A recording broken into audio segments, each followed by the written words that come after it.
I made a promise on this platform that I was going to talk about Raila Odinga and the alleged trip to China, to DRC, and Abu Dhabi. I made that promise because many Kenyans were asking about Raila Odinga. And the good news is that his elder brother, who is also the family spokesperson, Dr. Oburu Odinga, has issued a statement. According to Oburu Odinga, Raila Odinga is in Dubai in one of the German hospitals there. Remember, Raila studied in German and he has a link with them. Raila Odinga is in Dubai in one of the German hospitals there for a minor surgical operations. And because Oburu Odinga is the brother, and because Oburu Odinga is the family spokesperson, I want to conclude and believe that Raila Odinga is in Dubai for a minor surgical operations. But I'm still going to talk about Raila Odinga. Why am I going to talk about Raila Odinga? Raila Odinga is not your ordinary Kenyan. Raila Odinga is a public figure. And many Kenyans were asking about his whereabouts. Without knowing Raila Odinga's whereabouts, probably this country would have been disbanded. Some people are mocking us that reggae has been stopped. According to me, I know reggae is still on. Reggae is going on. And if this thing can touch Raila Odinga, we are going to, this country should be disbanded and everybody should go home. If at all it can touch Raila Odinga, Uhuru has done little. Now, when this news broke, and it was broken by Dennis Itumbi, I knew for sure that there was some element of truth. Dennis Itumbi hardly tweets or posts propaganda. Sometimes sometimes he's normally in a hurry to break news, but his sources, in most cases, are always reliable. And nowadays, I consider Dennis Itumbi as William Ruto's spokesperson. The motive of Dennis Itumbi sharing that information on that day was motivated by the need to divert the attention of Kenyans from Eden Duale impeachment and what transpired at KICC. And indeed, Kenyans were now concerned more with what was happening to Raila Odinga. This is how Dennis Itumbi broke this news. At night, I remember, he just posted Raila Odinga good night. And Kenyans were like, why would Dennis Itumbi wish Raila Odinga good night?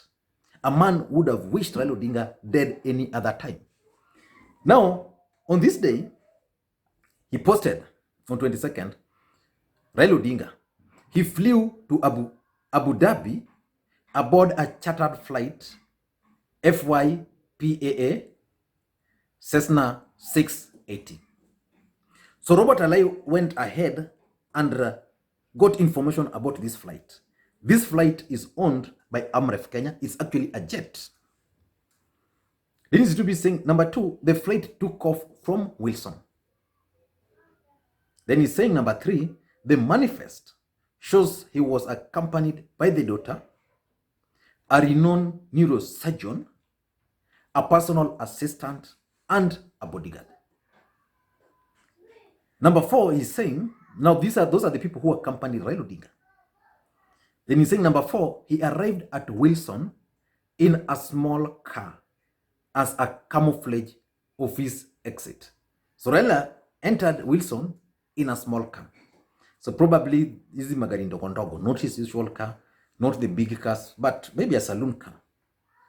Yeah. Number five, recent test that was highly publicized was to enable the travel. The results are attached to the manifest. COVID results of all aboard are also attached. So which means Dennis Itumbi actually had access to whatever was happening. And number six is saying the flight cost, because he's a national leader, were paid by you and me. And Kenyans really laughed at Dennis Itumbi at that because they were happy to foot those bills.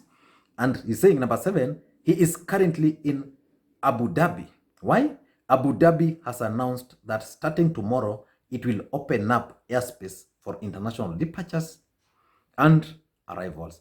So I didn't really get that, because if this guy's airport, Raila Odinga, had flown there and the international airport was still closed, then he's saying, secondly, Raila on his Facebook page told the country he was in DRC.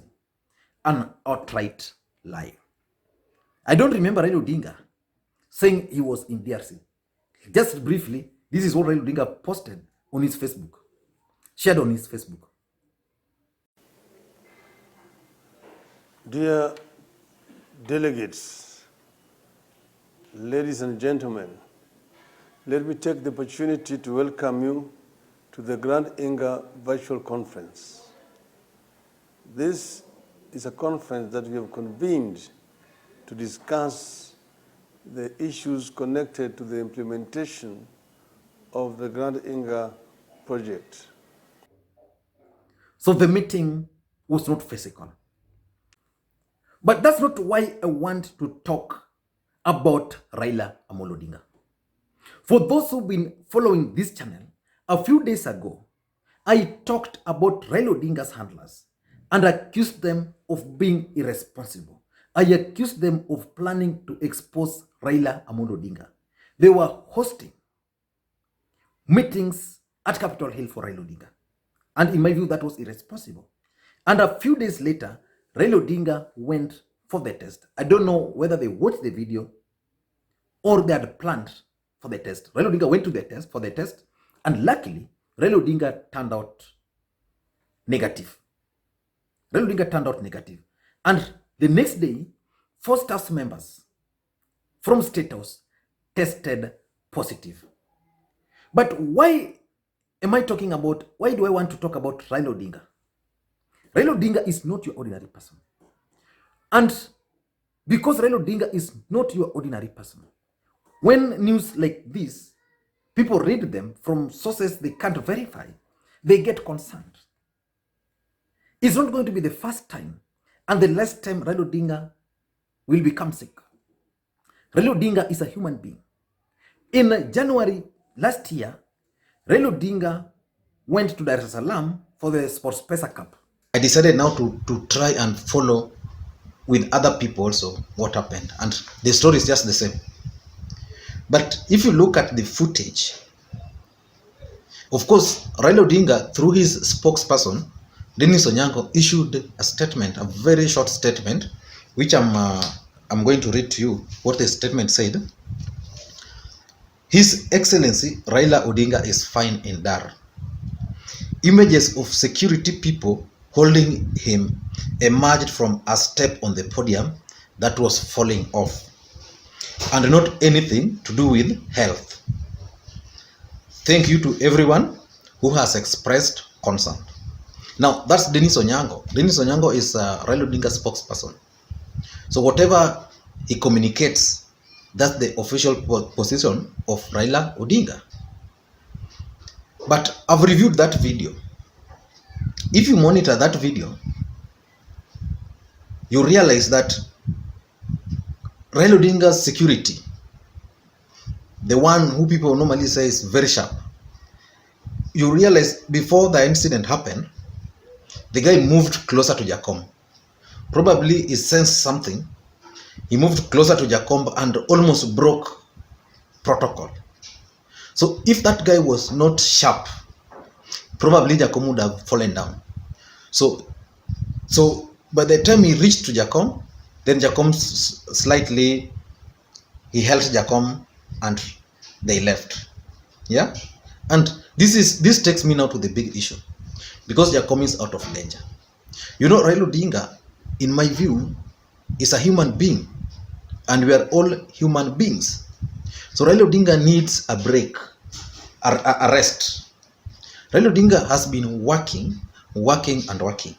In fact, personally, and in 2017, I remember, while in Mombasa, Raila Odinga arrived in Mombasa and he fell ill. He was taken to the hospital. And when Raila Odinga got out of the hospital just the same day. Everything was found to be okay. He addressed the people who are waiting for him, and he told the entire nation that he was unwell, he had been treated. And Raila Odinga, for the record, has always updated the country. Even when he was sick and went for that eye surgery, he told Kenyans that he was sick. He was just a human being. So I want to blame the handlers of Raila Odinga. Raila Odinga is a public figure. There was no need for them to allow this kind of speculations to happen. And the worst bit for me is the mere fact that people who ought to communicate on behalf and for Raila Odinga were actually denying that Raila Odinga was in Dubai. And today, it has been confirmed, even if he was not in Dubai, because in China, I ruled out. Because some people are saying, oh, Raila Odinga has gone to China for cancer treatment. What do these people mean?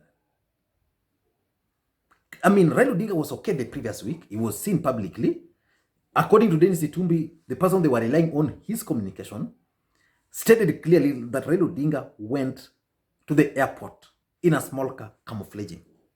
So someone who can fit in a small car, that's someone who is not sick. A sick person will be taken to the hospital or to the airport with an ambulance, in stretchers.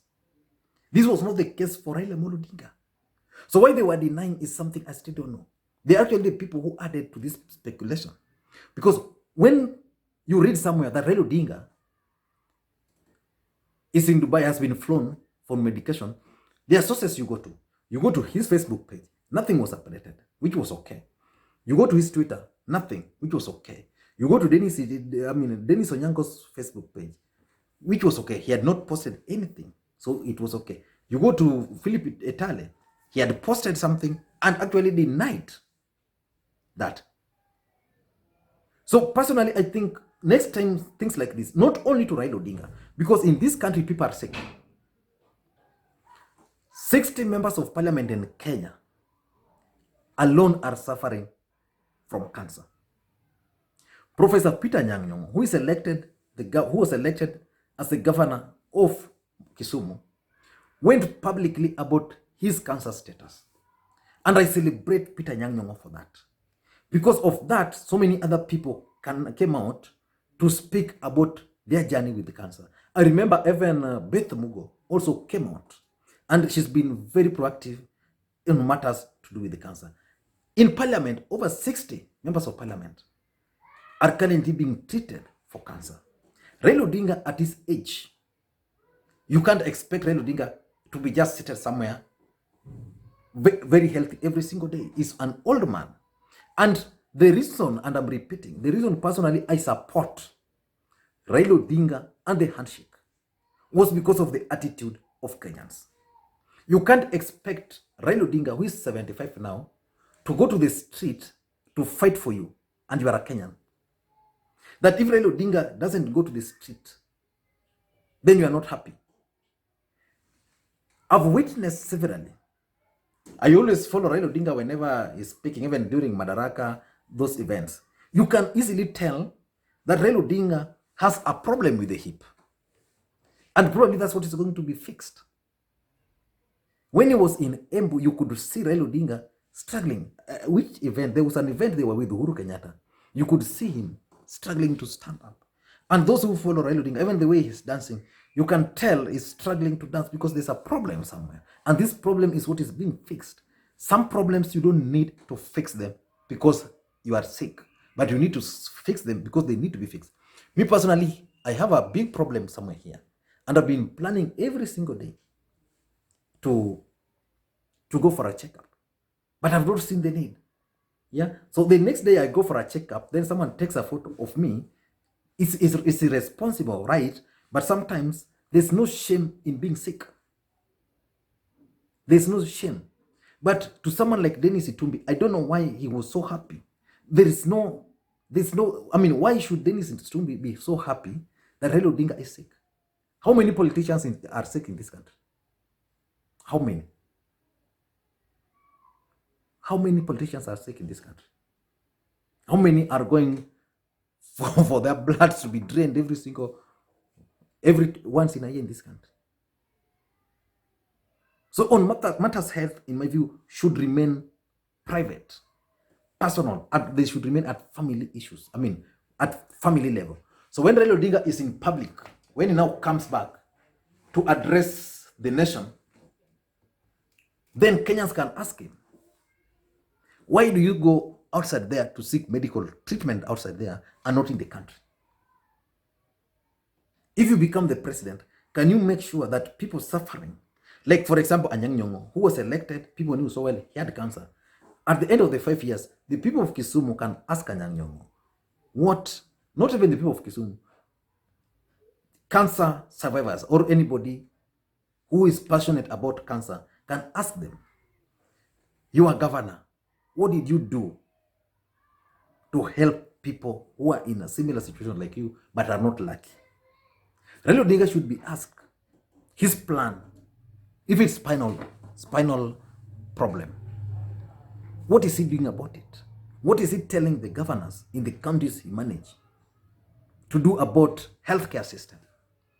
On that now, we'll put them to task. But, Kenya should not be concerned so much about... Anyway, bye-bye.